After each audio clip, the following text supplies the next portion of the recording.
ओम शांति। 21/10/2024 के साकार अनमोल धारणा युक्त ईश्वरीय महावाक्य हैं।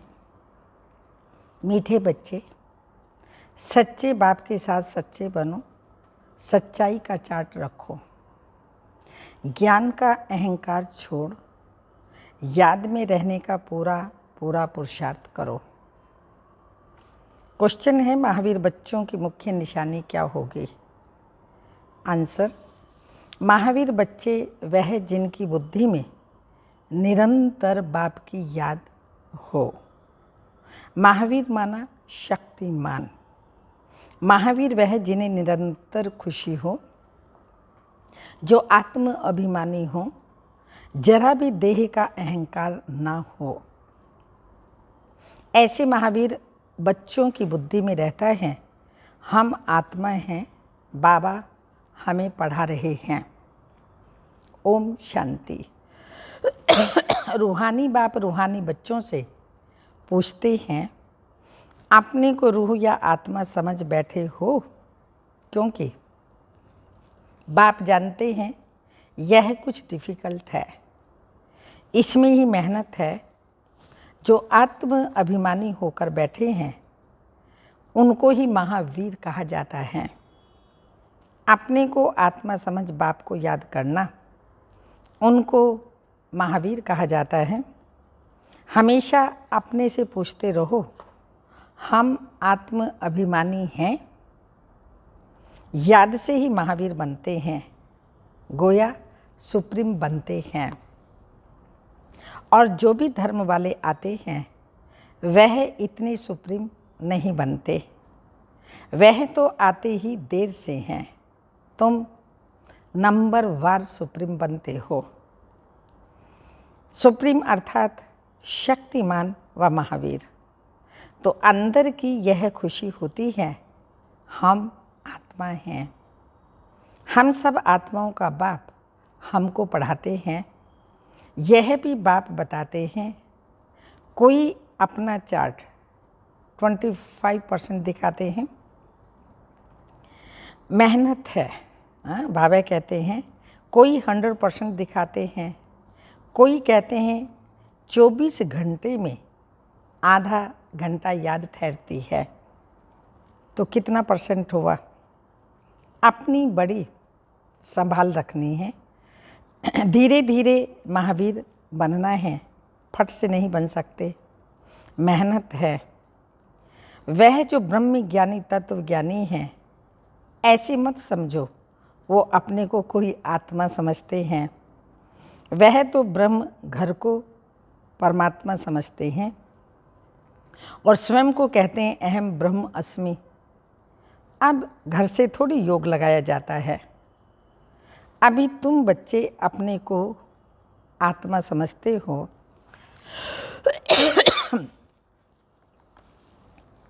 यह अपना चार्ट देखना है, 24 घंटे में हम कितना समय अपने को आत्मा समझते हैं।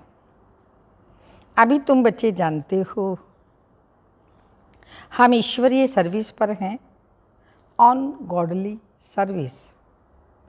यही सबको बताना है कि बाप सिर्फ कहते हैं मन मना भाव, अर्थात अपने को आत्मा समझ मुझे याद करो। यह है तुम्हारी सर्विस। जितनी तुम सर्विस करेंगे उतना फल भी मिलेगा। ये बातें अच्छी रीति समझने की हैं। अच्छे महारथी बच्चे भी इस बात को पूरा समझते नहीं। इसमें बड़ी मेहनत है। मेहनत बिगर फल थोड़ी मिल सकता है। बाबा देखते हैं कोई चार्ट बना कर के भेज देते हैं, कोई से तो चार्ट लिखना पहुंचता ही नहीं। ज्ञान का अहंकार है, याद में बैठने की मेहनत पहुंचती नहीं। बाप समझाते हैं मूल बात है याद की। अपने पर नज़र रखनी है कि हमारा चार्ट कैसा रहता है, वह नोट करना है। कई कहते हैं चार्ट लिखने की फुर्सत नहीं है, तो मूल बात को बाप कहते हैं। अपने को आत्मा समझ अलग को याद करो। यहाँ जितना समय बैठते हो तो बीच बीच में अपने दिल से पूछो कि हम कितना समय याद में बैठे। यहाँ जब बैठते हैं तो तुमको याद में ही रहना है और चक्र को फिराना है, तो भी हर्जा नहीं। हमको बाबा के पास जरूर जाना है, पवित्र सतो प्रधान होकर के जाना है। इस बात को अच्छी रीति समझना है। कई तो फट से भूल जाते हैं, सच्चा सच्चा चार्ट अपना बताते ही नहीं। ऐसे बहुत महारथी हैं, सच तो कभी नहीं बताएंगे। आधा कल्प झूठ दुनिया चली तो झूठ जैसे अंदर में घुस गया है। इसमें भी जो साधारण है वह तो झट चाट लिखेंगे। बाप कहते हैं तुम पापों को भस्म कर पावन होंगे याद की यात्रा से। सिर्फ ज्ञान से तो पावन नहीं होंगे, बाकी फ़ायदा क्या। पुकारते भी हो पावन बनने के लिए, उसके लिए चाहिए याद। हर एक को सच्चाई से अपना चार्ट बताना चाहिए। यहाँ तुम पौना घंटा बैठे हो तो देखना है पौने घंटे हम कितना समय अपने को आत्मा समझ बाप की याद में थे। कईयों को तो सच बताने में लज्जा आती है, बाप को सच नहीं बताते। वह समाचार देंगे ये सर्विस की, इतनों को समझाया यह किया, परंतु याद की यात्रा का चार्ट नहीं लिखते। बाप कहते हैं याद की यात्रा में ना रहने कारण ही तुम्हारा कोई को तीर नहीं लगता। ज्ञान तलवार में जौहर नहीं भरता। ज्ञान तो सुनाते हैं, बाकी योग का तीर लग जाए ये बड़ा मुश्किल है। बाबा तो कहते हैं पौने घंटे में 5 मिनट भी याद की यात्रा में नहीं बैठते होंगे, समझते ही नहीं। कैसे अपने को आत्मा समझ और बाप को याद करें। कई तो कहते हैं हम निरंतर याद में रहते हैं। बाबा कहते हैं सॉरी, यह अवस्था अभी नहीं रह सकते। अगर निरंतर याद करते फिर तो कर्मातीत अवस्था आ जाए, ज्ञान की प्रकाष्ठा हो जाए। थोड़ा ही किसी को समझाने से बहुत तीर लग जाए, मेहनत है ना। विश्व का मालिक कोई ऐसे थोड़ी बन जाएंगे। माया तुम्हारी बुद्धि का योग कहाँ कहाँ ले जाएगी। मित्र संबंधी आदि याद आते रहेंगे। किसी को वेलायत जाना होगा तो सब मित्र संबंधी स्टीमर, एरोप्लेन आदि भी याद आते रहेंगे। विलायत जाने की जो प्रैक्टिकल इच्छा है वह खींचती है। बुद्धि का योग बिल्कुल टूट जाता है और कोई तरफ बुद्धि ना जाए। इसमें बड़ी मेहनत की बात है। सिर्फ एक बाप की ही याद रहे, ये देह भी याद ना आए। यह अवस्था तुम्हारी पिछाड़ी को होगी। दिन प्रतिदिन जितना याद की यात्रा को बढ़ाते रहें, इसमें तुम्हारा ही कल्याण है। जितना ही याद में रहेंगे उतना तुम्हारी कमाई होगी। अगर शरीर छूट गया फिर ये कमाई तो कर नहीं सकेंगे। जाकर छोटा बच्चा बनेंगे तो कमाई क्या कर सकेंगे। कल भल आत्मा ये शरीर ले जाएगी, परंतु टीचर तो चाहिए ना जो स्मृति दिलाए। बाप भी स्मृति दिलाते हैं ना। बाप को याद करो, ये सिवाय तुम्हारे और कोई को पता ही नहीं है कि बाप की याद से ही हम पावन बनेंगे। वह तो गंगा स्नान को ही ऊंच मानते हैं, इसलिए गंगा स्नान ही करते रहते हैं। बाबा तो इन सब बातों का अनुभवी है ना। इसने तो बहुत गुरु किए, वो स्नान करने जाते पानी का।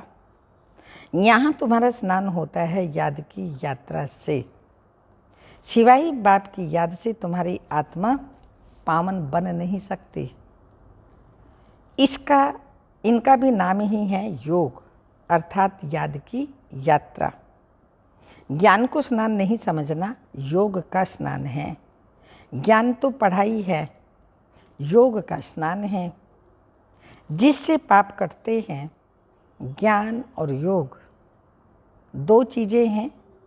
याद से ही जन्म जन्मांतर के पाप भस्म होते हैं। बाप कहते हैं इस याद की यात्रा से ही तुम पावन बन सतो प्रधान बन जाएंगे। बाप तो बहुत अच्छी रीति समझाते हैं। मीठे मीठे बच्चों, इन बातों को अच्छी रीति समझो, ये भूलो नहीं।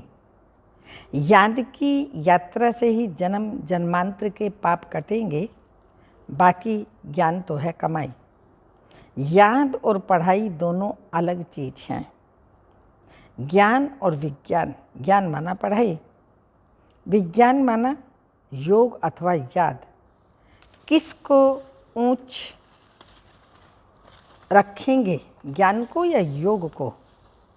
याद की यात्रा बहुत बड़ी है, इसमें मेहनत है। स्वर्ग में तो सब आएंगे, सत्युग स्वर्ग, त्रेता, सेमी स्वर्ग। वहाँ तो इस पढ़ाई अनुसार जाकर विराजमान होंगे। बाकी मुख्य है योग की बात।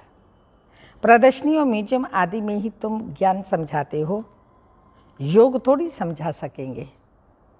सिर्फ इतना कहेंगे, अपने को आत्मा समझ बाप को याद करो। बाकी ज्ञान तो बहुत देते हो। बाप कहते हैं पहले पहले बात ये बताओ कि अपने को आत्मा समझ बाप को याद करो। इस ज्ञान देने के लिए तुम इतने चित्र आदि बनाते हो। योग के लिए कोई चित्र की दरकार नहीं है। चित्र सब ज्ञान की समझाने के लिए बनाए जाते हैं। अपने को आत्मा समझने से देह का अहंकार बिल्कुल टूट जाता है। ज्ञान में तो जरूर मुख चाहिए ना, वर्णन करने के लिए। योग की तो बात ही अलग है। अपने को आत्मा समझ बाप को याद करना है। पढ़ाई में तो देह की दरकार है। शरीर बिगर कैसे पढ़ेंगे वह पढ़ाएंगे। पतित पावन बाप है तो उनके साथ योग लगाना पड़े, परंतु कोई जानते ही नहीं। बाप खुद आकर के सिखलाते हैं। मनुष्य को कभी सिखला न सके। बाप ही कहते हैं मुझे याद करो। इसको कहा जाता है परमात्मा का ज्ञान। परमात्मा ही ज्ञान का सागर है। ये बड़ी समझने की बातें हैं। सबको यही बोलो कि बेहद के बाप को याद करो। वह बाप नई दुनिया स्थापन करते हैं। वह समझते ही नहीं कि नई दुनिया स्थापन होनी है जो भगवान को याद करें। ध्यान में भी नहीं है जो ख्याल करें। यह भी तुम जानते हो परम पिता परमात्मा शिव भगवान एक ही हैं। कहते भी हैं ब्रह्मा देवते नमः, फिर पिछाड़ी में कहते हैं शिव परमात्मा ही नमः। वह बाप है ही ऊंच ते ऊंच, परंतु वह क्या है यह भी नहीं समझते। अगर पत्थर ठिक्कर में है फिर नमा काहे की, अर्थ रहित बोलते रहते हैं। यहाँ से तुमको आवाज़ से परे जाना है, अर्थात निर्वाण धाम शांति धाम में जाना है। शांति धाम सुख धाम कहा जाता है। वह है स्वर्ग धाम। नरक को धाम नहीं कहेंगे। अक्सर बड़े सहज हैं। क्राइस्ट का धर्म कहाँ तक चलेगा यह भी उन लोगों को कुछ पता नहीं। कहते भी हैं क्राइस्ट से 3000 वर्ष पहले पैराडाइज था, अर्थात देवी देवताओं का राज्य था। तो फिर 2000 वर्ष क्रिश्चियंस का हुआ ना। अब फिर देवता धर्म होना चाहिए। मनुष्यों की बुद्धि कुछ काम नहीं करती। ड्रामा के राज को न जानने कारण कितने प्लान बनाते रहते हैं। ये बातें बड़ी अवस्था वाली बूढ़ी माताएं समझ ना सकें। बाप समझाते हैं अभी तुम सबकी वानप्रस्थ अवस्था है, वाणी से परे जाना है। वह बल कहते हैं, निर्वाण धाम गया परंतु जाता कोई नहीं, पुनर्जन्म फिर भी लेते जरूर है, वापिस कोई भी जाता नहीं। वानप्रस्थ में जाने के लिए गुरु का संग करते हैं। बहुत वानप्रस्थ आश्रम हैं, माताएं भी बहुत हैं, वहाँ भी तुम सर्विस कर सकती हो। वानप्रस्थ का अर्थ क्या है? तुमको बाप बैर समझाते हैं।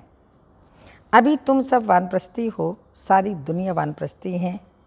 जो भी मनुष्य मात्र देखते हो सब वानप्रस्थी हैं। सर्व का सद्गति दाता एक ही सतगुरु हैं, सबको जाना ही है।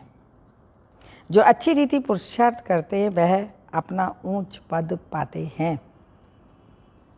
इसको कहा जाता है क़यामत का समय। क़यामत के अर्थ को भी वह लोग समझते नहीं हैं। तुम बच्चों में भी नंबरवार समझते हैं। बड़ी ऊंच मंजिल है, सबको समझना है। अभी हमको घर जरूर जाना है, आत्माओं को वाणी से परे जाना है। फिर पाठ रिपीट करेंगे, परंतु बाप को याद करते करते जाएंगे तो ऊंच पद पाएंगे। दैवी गुण भी धारण करने हैं। कोई गंदा काम, चोरी आदि नहीं करनी चाहिए। तुम पुण्य आत्मा बनेंगे ही योग और ज्ञान से। आत्मा पवित्र बन जाए, शांति धाम में पवित्र आत्माएं ही जा सकती हैं। सब आत्माएं वहाँ पर रहती हैं, अभी आती रहती हैं। अब बाकी जो भी होंगी वह यहाँ आती रहेंगी। तुम बच्चों को याद की यात्रा में बहुत रहना है। यहाँ तुमको मदद अच्छी मिलेगी। एक दो का बल मिलता है ना, तुम थोड़े बच्चों की ही ताकत काम करती है। गोवर्धन पहाड़ दिखाते हैं ना, उंगली पर उठाया तुम गोप गोपियाँ होना। सत्युगी देवी देवताओं को गोप गोपियाँ नहीं कहा जाता, उंगली तुम देते हो। आयरन एज को गोल्डन एज का, नर्क को स्वर्ग बनाने के लिए तुम एक बाप के साथ बुद्धि का योग लगाते हो। योग से ही पवित्र होना है, इन बातों को भूलना नहीं है। यह ताकत तुमको यहाँ मिलती है। बाहर में तो आसुरी मनुष्यों का संग रहता है, वहाँ याद में रहना बड़ा मुश्किल है। इतना अडोल वहाँ तुम रह नहीं सकेंगे, संगठन चाहिए ना। यहाँ सब एक रस इकट्ठे बैठते हैं तो मदद मिलेगी। यहाँ धंधा आदि कुछ भी नहीं रहता, बुद्धि कहाँ जाएगी।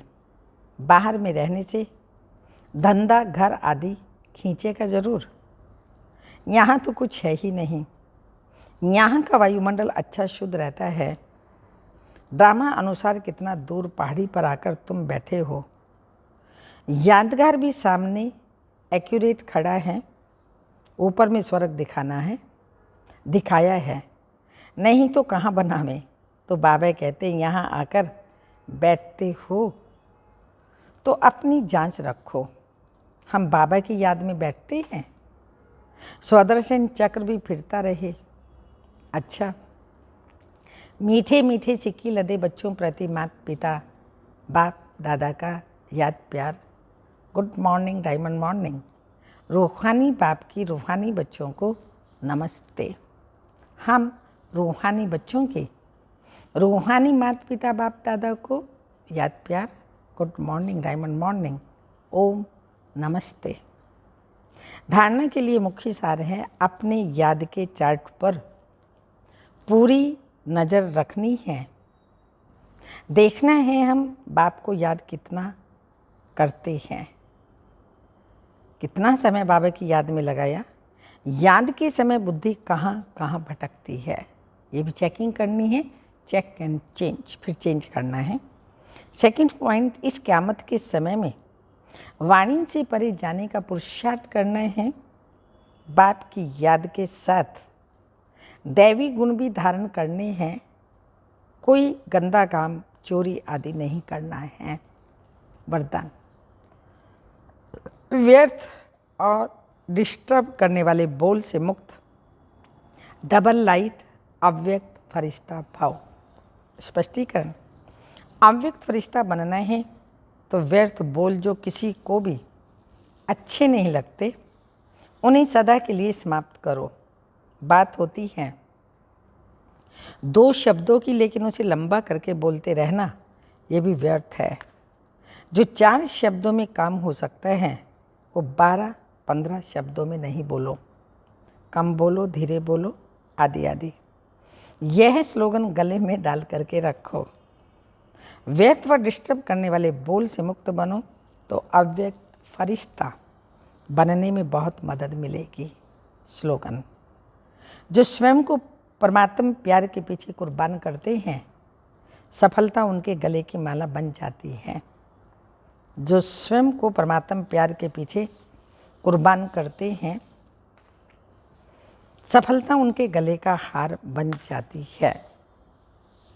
अव्यक्त इशारा है, जैसे वह बहुत पहले से साउंड को कैच करते हैं वैसे आप अपने 5000 वर्ष पहले के दैवी संस्कार कैच करो। सदैव यह स्मृति में रखो कि मैं यही था और यही बन रहा हूँ। जितना जितना आदि और अनादि पवित्र संस्कारों को कैच कर सकेंगे उतना उसका स्वरूप बन सकेंगे। ओम शांति।